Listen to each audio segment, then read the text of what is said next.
নমস্কার বন্ধুরা, পূর্ণিমা ইজি কিচেনে সবাইকে স্বাগত জানিয়ে শুরু করছি আজকের রেসিপি চিলি পনির।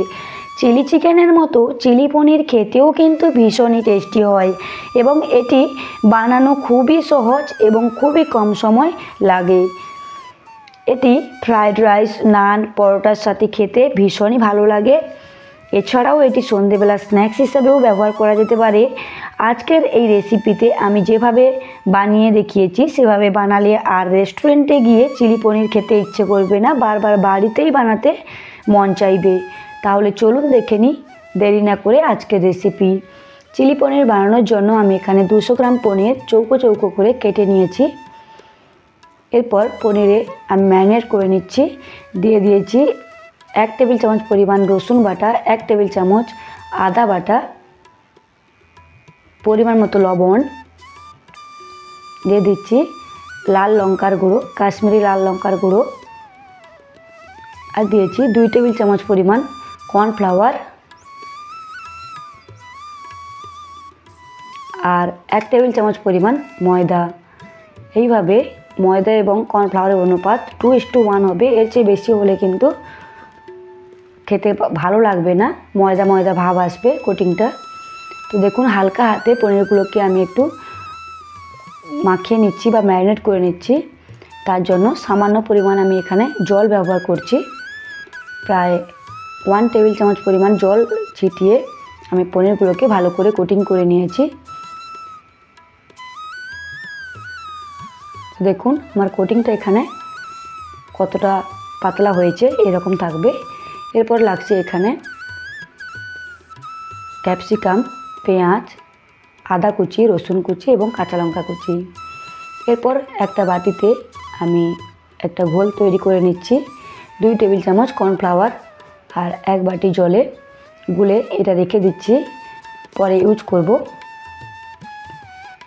এখানে আমি তেলটা গরম করতে বসেছিলাম। তেলটা মিডিয়াম ফ্লেম হয়ে গেলে বা মিডিয়াম টেম্পারেচার হয়ে গেলে পনিরগুলোকে এক এক করে দিয়ে ভেজে নেব।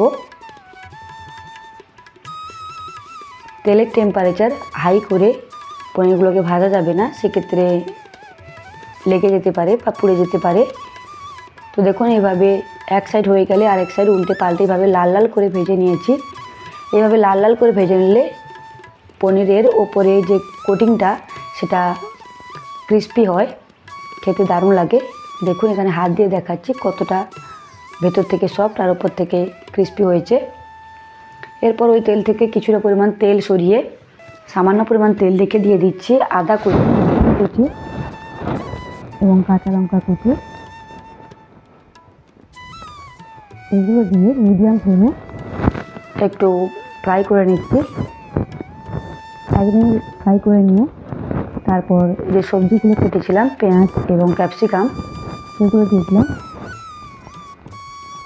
এগুলো একটু মিডিয়াম টু হাই ফ্লেমে কুক করে নেব। তার জন্য দিয়েছি পরিমাণ মতো লবণ।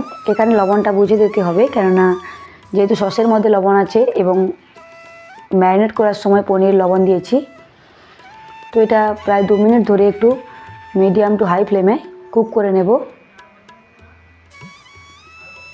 দেখুন এখানে কিন্তু কুক হয়ে গেছে। এর চেয়ে বেশি রান্না করার প্রয়োজন নেই, এগুলো একটু কাঁচা কাঁচা থাকলে খেতে ভালো লাগে। দিয়ে দিলাম সামান্য গোলমরিচের গুঁড়ো, লঙ্কার গুঁড়ো, আপনারা যে যেমন ঝাল খাবেন সেই হিসেবে দেবেন।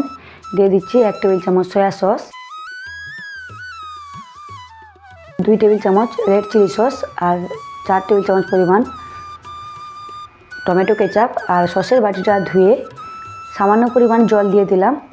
দিয়ে এইটাকে ভালো করে আমি ফুটিয়ে নেব।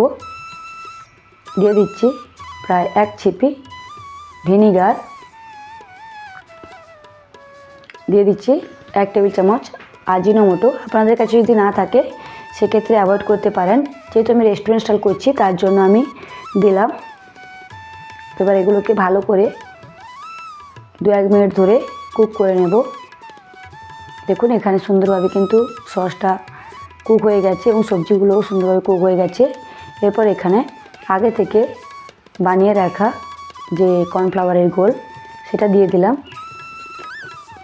কর্নফ্লাওয়ারের ঘোল দিয়ে ভালো করে আমি ফুটিয়ে নিচ্ছি।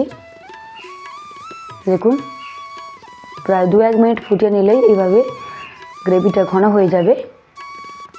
এরপর আমি ভেজে রাখা পনিরগুলো অ্যাড করে দিয়েছি। পনিরগুলো দিয়ে বেশি সময় কুক করা যাবে না, হাই ফ্লেমে প্রায় 1-1.5 মিনিট কুক করে নিলেই কিন্তু আমাদের চিলি পনির একদম রেডি হয়ে যাবে। তো দেখুন দেখতে কতটা সুন্দর হয়েছে এবং গ্রেভিটা কতটা ঘন হয়ে এসছে। এইভাবে আপনারা বাড়িতে অবশ্যই একবার ট্রাই করে দেখুন, আশা করি খুবই ভালো লাগবে। আজকের আমার এই রেসিপি যদি ভালো লেগে থাকে তাহলে আমার চ্যানেলটিকে লাইক, শেয়ার এবং সাবস্ক্রাইব করে পাশে থাকা বেল আইকনটি প্রেস করে দেওয়ার অনুরোধ থাকলো। আবারও চলে আসবো একটা নতুন রেসিপি নিয়ে। তো দেখুন এখানে আমি সার্ভ করছি। এভাবে গরম গরম আপনারা সার্ভ করতে পারেন, বাড়িতে কোনো গেস্ট এলে তাদেরকে খাওয়াতে পারেন, খুবই প্রশংসা করবে আপনার। তো আমি এখানে সার্ভ করলাম সামান্য ধনেপাতা কুচি, ফ্রেশ ধনেপাতা কুচি এবং সাদা তিল দিয়ে। দেখুন কতটা সুন্দর হয়েছে দেখতে এবং খেতেও অসাধারণ হয়েছিল। তো আমি পনিরটা দেখুন দেখিয়ে দিচ্ছি কতটা সফট হয়েছে ভেতর থেকে, আর উপরের কোটিংটাও কতটা পাতলা হয়েছে। একবার হলেও আপনারা ট্রাই করে দেখুন। ধন্যবাদ।